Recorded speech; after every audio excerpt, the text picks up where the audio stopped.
दोषी टीका करतात. ते बोलले की दिल्लीची सेना खऱ्या अर्थानं उद्धव ठाकरे होत आहे. एकीकडे जर बघितलं असेल तर एकनाथ शिंदे सुद्धा दिल्ली वारी करून आले.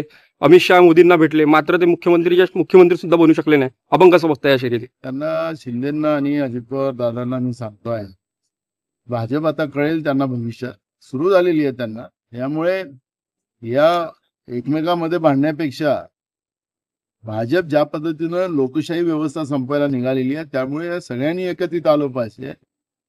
आणि मार्कंडवाडीचं उदाहरण हे सगळ्यात महत्वाचं आहे. या सगळ्या गोष्टीकडे लक्ष घातलं पाहिजे, एवढंच आमची मत आहे. गेल्या 10 दिवसापासून जनतेला वाऱ्यावर सोडून जे मलिंदा खाणारी जी खाते आहेत त्याला प्राप्त करण्यासाठी जी संगीत खुर्ची चाललेली होती, तो महाराष्ट्रच नव्हे तर देश बघत होता. महाराष्ट्रामध्ये शेतकऱ्यांचा अजून कापूस खरेदी झालेला नाही, सोयाबीन खरेदी झालेलं नाही, धान खरेदीमध्ये सुद्धा तीच परिस्थिती आहे. पैसे मिळाले नाही शेतकऱ्यांना आणि शेतकऱ्यांना घेतलेलं कर्ज वापस करायचं आहे. आणि अशा या परिस्थितीमध्ये मोठ्या प्रमाणात शेतकऱ्यांच्या आत्महत्या, बेरोजगारांच्या जखमेवरून मीठ चोळायचं पाप सातत्यानं या ठिकाणी होते.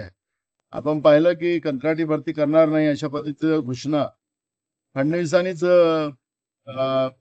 6 महिन्याच्या पहिले केलेली होती. आज पुन्हा तो JR आला आणि सांगितलं की कंत्राटी भरती आम्ही शिक्षकांची सुरू करतोय.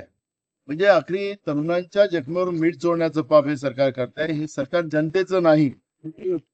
ज्याप्रमाणे महाराष्ट्रामध्ये जनतेमध्येच आक्रोश आहे की आम्ही दिलेलं मतदान हे यांना कसं गेलं, हा जो आक्रोश आहे आणि त्याला मार्कंडवाडी हाच त्याच्यातला एक मोठा पुरावा.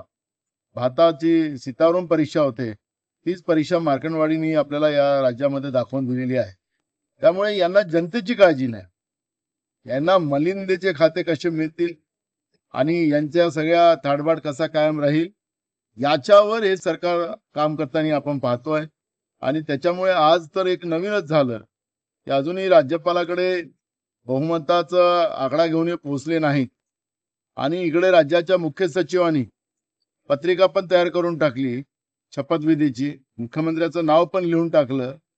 खऱ्या अर्थानं प्रथा अशी आहे की राज्यपालाकडे हे नाव जातात आणि राज्यपाल जो कोणी नेता असतो त्या बहुमताचा त्यांचं नाव मुख्यमंत्र्याच्या शपथीचं आणि मग तिथून प्रोग्राम सुरू होतं. पण अजूनपर्यंत राज्यपालाकडे न जाता मुख्य सचिवाकडेच म्हणजे संविधानिक व्यवस्थेचे सुद्धा 3 तेरा वाजवण्याचं पाप हे लोक करतात आहे. आणि मग सत्तेचा माज हा लोकांच्या मत न मिळता आलेला आहे आणि त्याच्यामुळे त्या पद्धतीने वागतात आहेत. महाराष्ट्राच्या इतिहासामध्ये हे काळी नोंद या राज्यामध्ये होईल अशा पद्धतीचं चित्र आज महाराष्ट्रात काय सांगाल?